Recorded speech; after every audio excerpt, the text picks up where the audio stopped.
অনেক কষ্টে বার করলাম, আমার নিজেরই ভয় লাগছে অনেক। দেখছেন আপনারা, এরই বাজ পাখি। এটি মনে হয় আমাদের রিলিজ করার চেষ্টা করছে পাখিটিকে।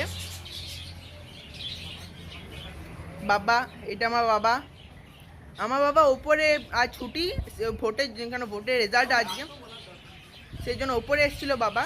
তো আমরা এটাকে দেখতে পাই পরে। তো গাইজ আপনারা দেখতে পাচ্ছেন, এটি হচ্ছে সে পাখি। আমার ভয় লাগছে আমার। বাবা ধরে তো বাবা এটিকে ধরেছে, এবার রিলিজ করবে। দেখুন আপনি এই পাখিটিকে।